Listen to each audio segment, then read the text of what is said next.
votre TP2. Vous le savez, la date d'échéance arrive à grands pas. Donc, pour vous, c'est le 4 juillet à 23h59. Donc, il ne vous reste que quelques semaines, quelques samedis et quelques dimanches. Donc, on va prendre ensemble peut-être une vingtaine de minutes pour vous expliquer ce TP2. Donc, peut-être que vous ne sentiez pas exactement l'urgence, là, mais maintenant, vous devriez un peu la ressentir. C'est le moment de vous présenter ce TP2, les tâches que vous avez à faire. En gros, vous avez deux tâches à faire. L'analyse à l'aide de la grille de Legault que je vous ai expliqué au module 4 et rédiger un rapport décisionnel. Et c'est surtout sur ce rapport-là que j'aimerais revenir aujourd'hui. Donc, d'abord, ce que vous avez à faire, c'est, je le mentionnais, compléter la grille d'analyse. Donc, pas besoin de la faire parfaitement, là. Je veux que vous la fassiez sérieusement et rigoureusement en équipe, que vous la complétiez au complet, si ça peut se dire, je pense pas.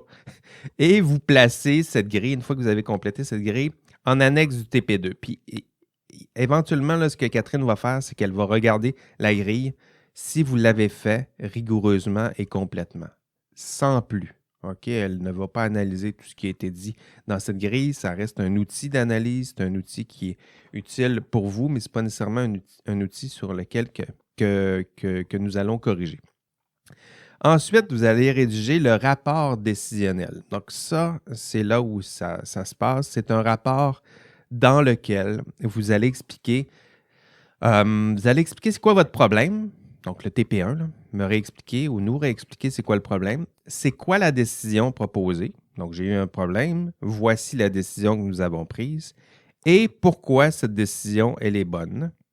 Donc, j'avais un problème, voici la décision que nous avons prise, puis elle est bonne parce que X, Y et Z, puis X plus Y plus Z égale bonne décision, peut-être. Et ensuite, vous allez nous expliquer comment mettre en œuvre cette décision-là, comment nous faire des recommandations. Donc, ça va venir un peu plus tard. Donc, partie 1 du rapport, intro et résumé du problème. En gros, vous me faites un copier-coller du TP1, puis vous me rappelez les principaux faits, résumé principalement le dilemme. Ça ressemble au TP1. C'est du copier-coller, mais je le sais, c'est le même document, c'est les mêmes auteurs. Donc, faites-vous-en pas avec la question des droits d'auteur. Toujours dans cette première partie, page 1, disons, là, si on veut se l'imaginer, décision proposée.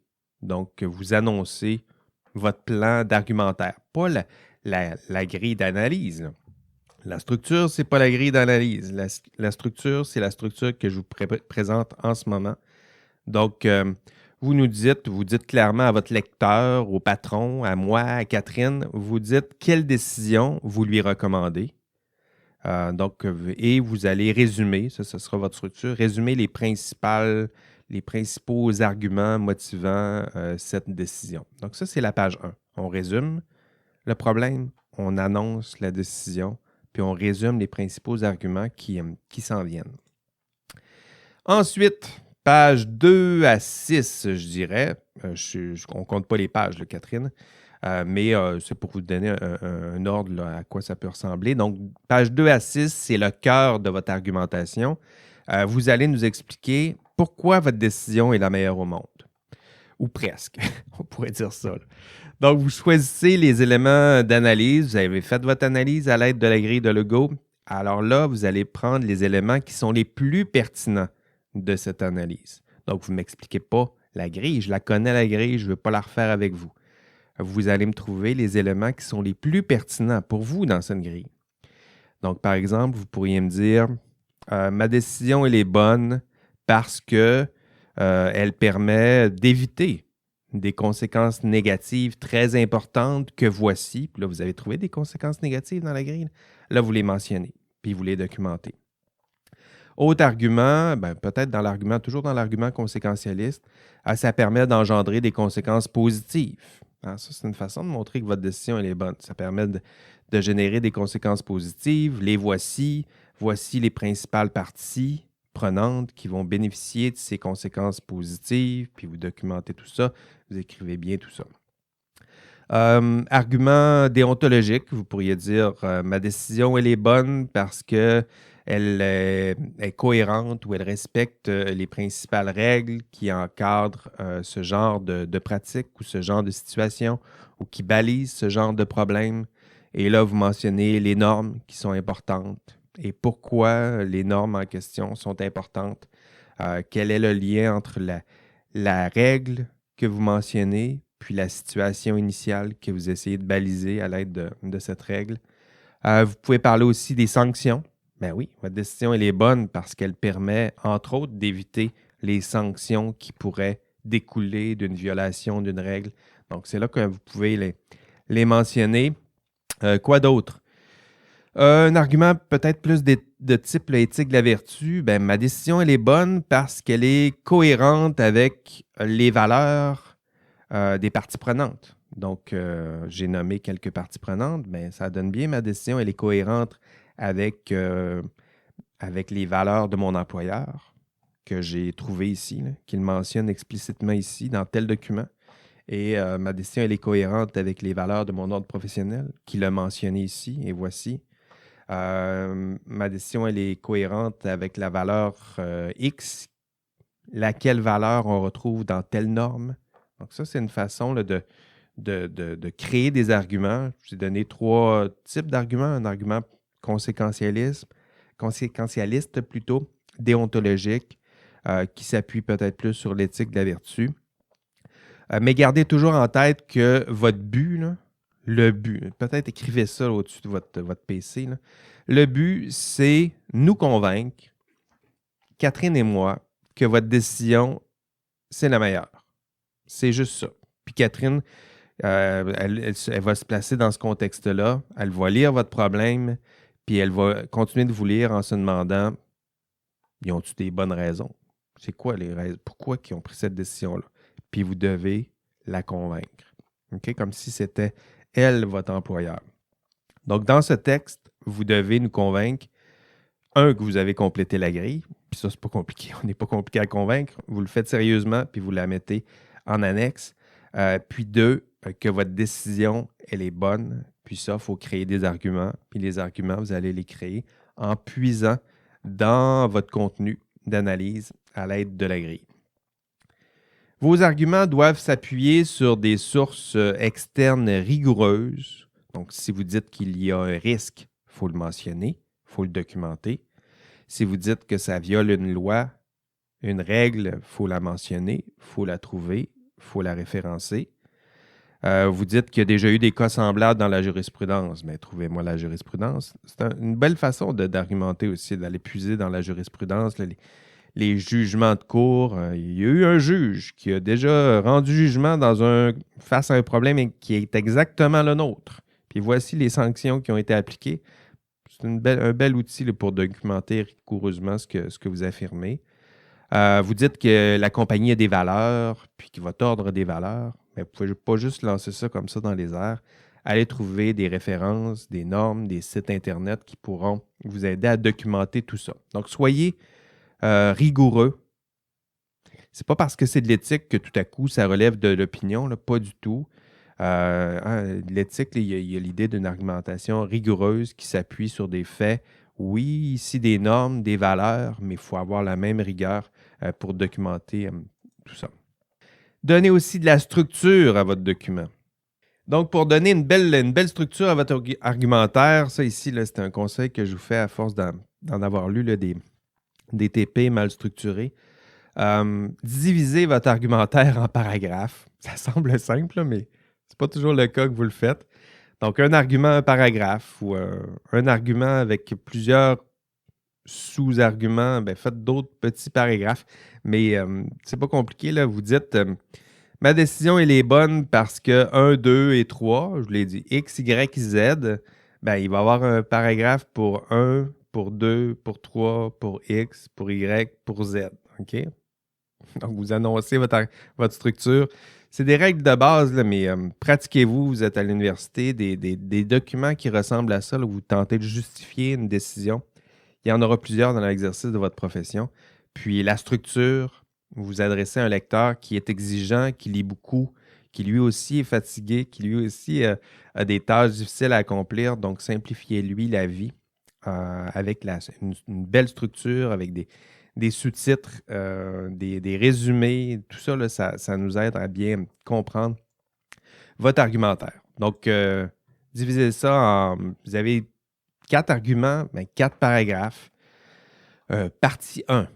Ma décision, elle est bonne parce qu'il y a des conséquences positives que voici, puis blablabla, puis c'est cohérent avec la valeur de protection du public. Donc ça, c'est mon premier argument. Mon deuxième argument, ma décision, elle est bonne parce que ça me permet d'éviter des sanctions importantes qui sont mentionnées dans telle norme, telle loi, telle règle, tel code.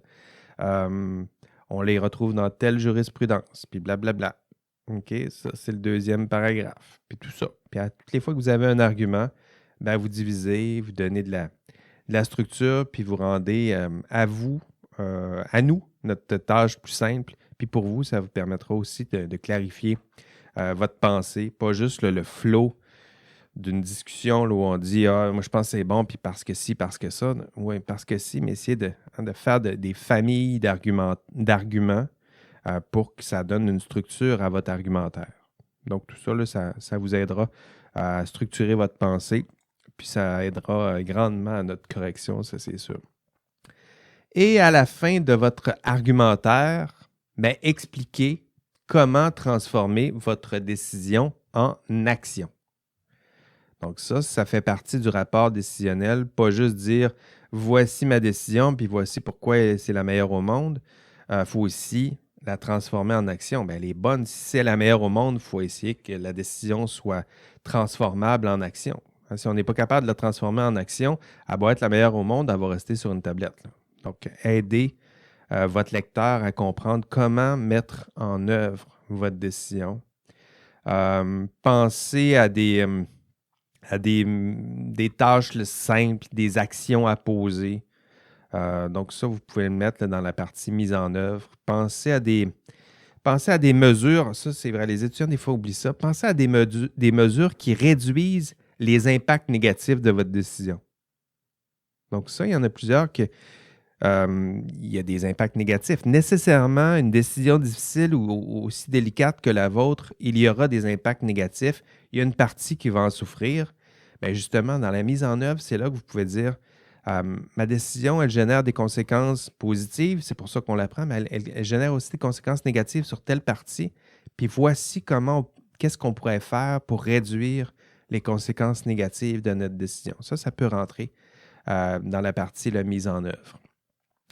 La mise en œuvre, c'est justement le moment où vous pouvez reconnaître les failles de votre argumentaire, les actions secondaires qui peuvent corriger les failles de votre argumentaire, tenir compte des conséquences, justifier votre décision, les actions. Donc, tout ça, là, ça se passe dans la partie mise en œuvre. Puis, dans cette partie mise en œuvre, prenez aussi le temps, des fois les étudiants oublient de faire ça, de réduire la force des arguments contraires. Il y en a toujours des arguments, peu importe la décision que vous allez prendre, il y a toujours des arguments qui s'opposent à votre décision. Puis il y en a des très forts. Puis souvent, là, le lecteur, puis ça va être le cas de Catherine et moi, quand on va lire votre rapport, nécessairement, à quelque part, on va se dire « ouais, mais… » Donc là, on a un argument contraire en tête. Vous aussi, là, dans votre réflexion, pensez aux arguments contraires qui pourraient s'opposer à votre décision. Donc, faites cet effort-là. Là. Notre décision, elle est parfaite, mais en même temps, pas tant que ça. Puis les critiques qui pourraient venir de tel endroit, pensez-y. Puis dans la mise en œuvre, expliquez comment réduire la force de ces arguments contraires. Donc là, c'est peut-être un peu avancé. Là. Je ne sais pas à quel point vous êtes avancé dans votre rapport, mais ça va venir quand vous êtes bien avancé. Là, vous êtes en train de vous convaincre que votre décision, c'est la meilleure au monde. Nommez peut-être un avocat du diable qui, lui, va dire « oui, mais… » lui, il faut lui répondre aussi dans le rapport décisionnel. Donc, désamorcer déjà les arguments importants qui pourraient s'opposer à votre décision. Donc, prenez le temps, là, même dans votre argumentaire, de réfuter les arguments contraires possibles. Enfin, dernière partie du rapport, recommandations. Donc, n'importe quel rapport que vous allez lire à la fin, toujours des recommandations. Typiquement, les recommandations, c'est faire un retour sur les limites de votre propre décision. Donc, ça, c'est important d'en parler. Notre décision, oui, elle a des forces, mais elle a aussi certaines failles, puis vous devez les reconnaître. Mais aussi, la partie recommandation, c'est souvent une partie où vous pouvez vous servir de cette partie-là pour aider d'éventuels lecteurs à résoudre ce genre de problème plus aisément. Donc, de quoi aurait-on besoin pour résoudre ce genre de problème plus aisément? Donc, pensez à votre problème là, que vous m'avez suggéré. Dans votre recommandation, ce serait intéressant de vous lire pour que vous nous disiez, ce type de problème existe, on vous a proposé une résolution de problème, mais en même temps, pour résoudre plus aisément ce genre de problème, on aurait besoin de telle chose. Ou pour résoudre plus fréquemment ce genre de problème, on pourrait faire telle modification à l'organisation, tel ajout à notre institution, à la gestion de la compagnie. Donc, les recommandations, là, c'est dans cet ordre-là que vous devez les faire. Recommandation aussi, pensez aux critères d'exemplarité. Tu sais, dans la grille, là, on parle des critères, des différents critères, dont les critères d'universalisation de la règle. Il y a le critère d'exemplarité. Le critère d'exemplarité, il arrive souvent, il est facile à mobiliser justement dans cette partie-là des recommandations, où vous allez expliquer dans quelle mesure votre décision peut s'appliquer à des cas comparables. Donc, le cas que vous avez, que vous avez tenté de résoudre, il est spécifique, mais dans la partie recommandation, vous pourriez annoncer à votre lecteur, notre décision, elle est bonne pour ce cas spécifique, évidemment, on vous en a fait la démonstration, mais il y a des éléments aussi de notre décision qui pourraient être intéressants pour résoudre des cas semblables. Donc ça, c'est le critère d'exemplarité, là. Essayez d'élargir un peu les conclusions de votre décision. Notre décision, elle est bonne spécifiquement, mais elle pourrait être étendue à des cas semblables et voici à quoi pourraient ressembler les cas semblables. Et lorsque vous allez rencontrer des cas semblables, donc qui répondent à tel critère, vous pourriez appliquer la résolution, le type de résolution, le type d'argumentaire que nous avons déployé dans le rapport. Donc, c'est toutes des pistes de rédaction que je vous suggère. Mais ce qui est important, c'est de respecter les 5 parties que je vous ai proposées. M'introduire, donc introduction, vous me rappelez votre problème, vous énoncez votre décision. Donc, vous dites c'est quoi la décision, vous faites état de votre argumentaire. Notre décision, elle est bonne parce que X, Y et Z, puis X plus Y plus Z égale bonne décision. Voici comment mettre en œuvre ma décision, puis voici les recommandations que nous pouvons vous faire concernant des problèmes qui ressemblent aux problèmes que nous avons dépeints, que nous avons résolus dans notre TP2. Donc, tout ça dans un rapport décisionnel de 10 pages peut-être. On ne calcule pas les pages, là, mais 10 pages. Donc, si c'est plus que 10 pages, il faut que ça soit bien bon, parce que sinon, Catherine et moi, on se fatigue vite. Puis moins que 10 pages, assurez-vous que tout y est. L'important, c'est que tout y soit. Puis en équipe de 5-6, je dirais que le principal défi de ce travail, c'est souvent ça, hein. Travail d'équipe, gérer une équipe, gérer des contributions fantomatiques de certains, gérer des despotes éclairés dans d'autres équipes, et tout ça à distance. C'est vrai que c'est compliqué, mais en même temps, c'est la réalité moderne du travail, d'autant plus aujourd'hui là, que tout le monde travaille à distance. Pratiquez-vous dans le beau cadre bien protégé qu'est celui du cadre universitaire. Vous avez ce luxe de vous pratiquer. Donc, pratiquez-vous à rédiger, à faire ce genre de travail à distance. Et c'est Catherine qui corrigera votre TP2. Donc, c'est Catherine. Si vous avez des pots de vin à envoyer, c'est à elle, c'est à elle qu'il faut les envoyer. Je vais vous aider avec elle à améliorer vos TP2 si vous en exprimez le besoin. mais c'est elle qui éventuellement va corriger vos TP2. Donc, prenez le temps de l'impliquer. Elle aussi va regarder de temps en temps, elle ne fera pas le travail à votre place, là, mais elle va jeter un coup d'œil pour essayer elle aussi de s'approprier votre TP2. Prenez le temps de l'impliquer dans vos travaux.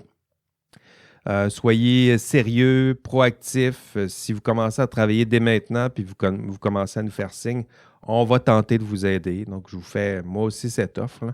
Ce n'est pas une promesse, mais vous me connaissez maintenant. Là, je suis plutôt engagé dans ce cours. Puis, je vais faire tout ce que je peux. Puis, je suis sûr que Catherine va faire la même chose pour vous aider au besoin. Si vous n'attendez pas à la dernière minute là, avant de faire tout ça. C'est sûr que si vous attendez là, dans la dernière semaine, puis que vous attendez, Catherine et moi, on aille le même genre de rythme dans les 3 derniers jours, non, pas vraiment. Mais si vous prenez un peu à l'avance, ça va nous donner toute la liberté pour vous aider. C'est tout pour les instructions du TP2. Maintenant, il ne vous reste plus qu'à rédiger tout ça. Allez, on ne lâche pas.